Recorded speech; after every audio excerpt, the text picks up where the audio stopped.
กระแสธิดาลาวตอนนี้ถือว่าบ่ธรรมดางานหลั่งไหลกันเข้ามาบ่ว่าจะอยู่ทางลาวและก็ทางไทยมื้ออื่นนี้ไปงานรับเชิญจากวงอลังการโชว์ปัจจุบันขึ้นป้ายใหญ่มีรูปน้องธิดาลาวพร้อมเขียนคำว่างานรับเชิญศิลปินรับเชิญคือน้องธิดาลาวบุญกุ้มเข้าใหญ่มื้ออื่นนี้ซั่นเด้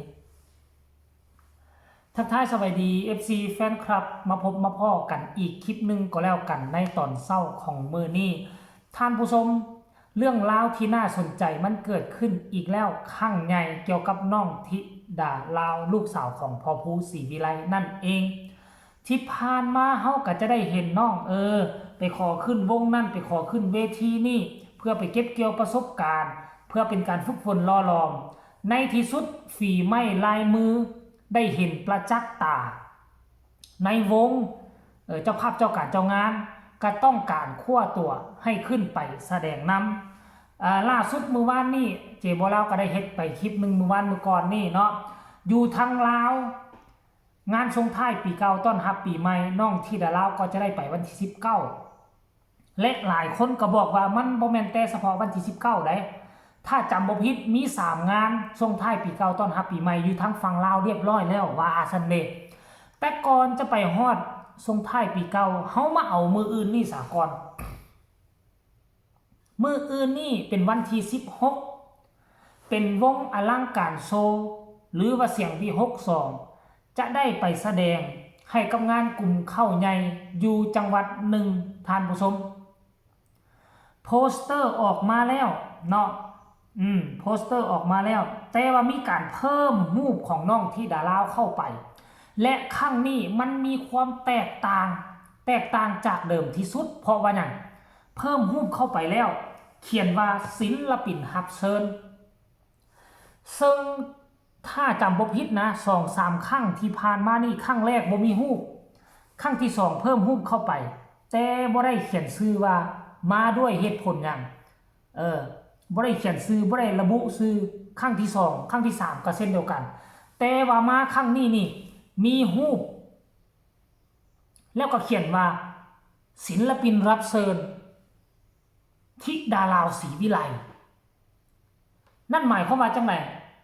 ไปครั้งนี้อาจจะถูกเชิญไปอาจจะถูกจ้างไปอาจจะได้เงินค่าน้ำมูกน้ำมันอาจจะบ่หลายแต่อย่างน้อยๆก็มีเงินค่าน้ำมูกน้ำมันไปแน่นอนถ้าเขียนว่าศิลปินรับเชิญจากที่ผ่านมาบ่มีชื่อบ่มีเสียงมีแต่รูปคอยพัฒนาขึ้นมาติ๊กๆๆๆก็ด้วยความสามารถด้วยกระแสของน้องธิดาลาวมีกระแสในช่วงนี้ย้อนความสามารถขึ้นเวทีใดก็มี FC แฟนคลับไปคล้องมาลัยให้ไปห้อยมาลัยใส่คอให้หลังจากนั้นเจ้าภาพเจ้าการเจ้างาน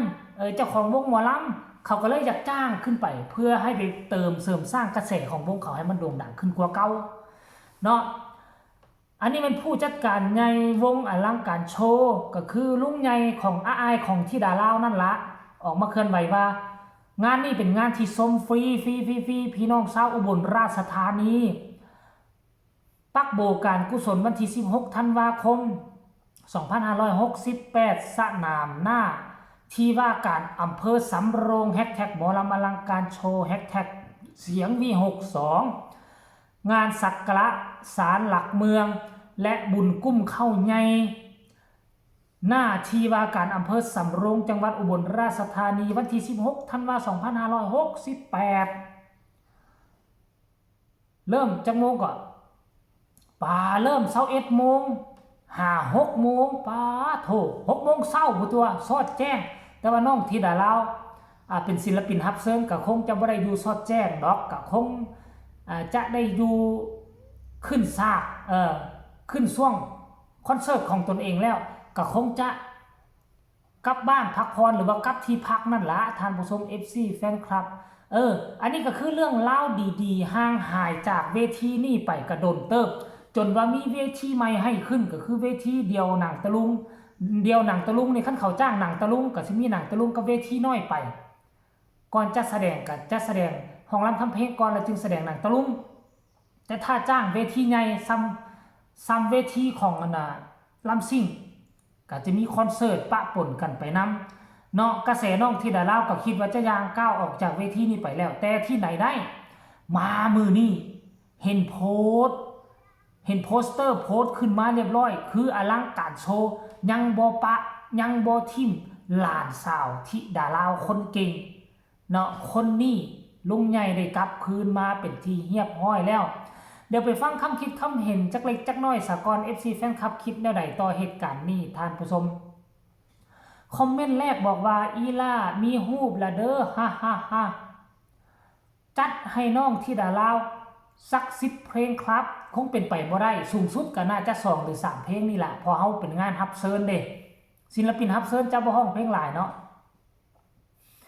ให้โชคดีทุกคนจ้าว่าซั่นผู้ต่อมาก็บอกว่ารอชมและให้กำลังใจครับผมติดตามทุกคลิปเลยว่าซั่นเยี่ยมเลยเอาไปล้านไลค์ว่าซั่นคนนี้ว่า FC น้องธิดาลาวจ้า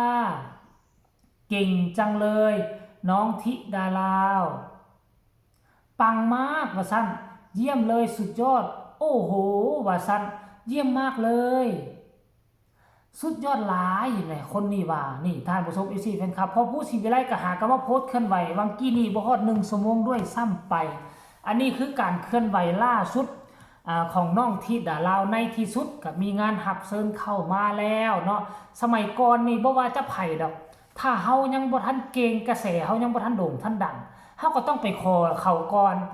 ไปขอขึ้นขอห้องเขาเปิดโอกาสให้เฮาขึ้นไปเหยียบบนเวทีเขามันก็บุญหัวของเฮาหลายแล้วแต่ครั้งนี้ไปเขียนใส่ว่ารับเชิญนั่นแสดงว่าได้รับเชิญแล้วนั่นแสดงว่ามีคุณค่าหลายขึ้นกว่าเก่าแล้วเริ่มมีคุณเริ่มมีค่าหลายขึ้นกว่าเก่าต้องขอบุญขอบคุณเวทีนี้เป็นเวทีแรกที่เปิดโอกาสและให้โอกาสคนที่บ่มีชื่อเสียงคนนี้ได้ขึ้นไปโซโตจึงเฮ็ดให้ FC แฟนคลับเฮ็ดให้คนมากหน้าถือตาและนับหน้าถือตาจากคนที่บ่ฮู้ก็ได้รับรู้ว่าน้องคนนี้มีชื่อนี้มาจากนี่และจากเจ้าภาพเจ้าการเจ้างานก็เกิดความสงสารต่อมาแล้วก็เห็นความสามารถของน้องก็เลยว่าจัดจ้างไปในงานครั้งนี้อยู่ที่อุบลราชธานีมวนมันกันแน่นอนมืออื่นนี่มาติดตามเบิ่งว่าน้องธิดาลาวกับการงานรับเชิญมารับเชิญครั้งแรกก็แล้วกันว่าจะมีมาลัยคล้องคอบอพอฮักแม่ฮักยาสุเฮ็ดล่าธิดาลาวหน้าลาก็แล้วกันช่วยกันระดมมาลัยให้น้องแม่เด้อมืออื่นนี่คลิปนี้ก็น่าจะฝากฟังเอาไว้ซ้ำนี่ล่ะฝากทุกคนกดไลค์กดแชร์กดติดตามให้แน่เพื่อจะบ่พลาดคลิปน้องธิดาลาวดีๆแบบนี้อีกต่อไปที่สำคัญอย่ากดข้ามโฆษณาเพื่อเป็นกำลังใจให้เจบ่ลาวพ่อกันใหม่ในคลิปหน้าก็แล้วกันสบายดี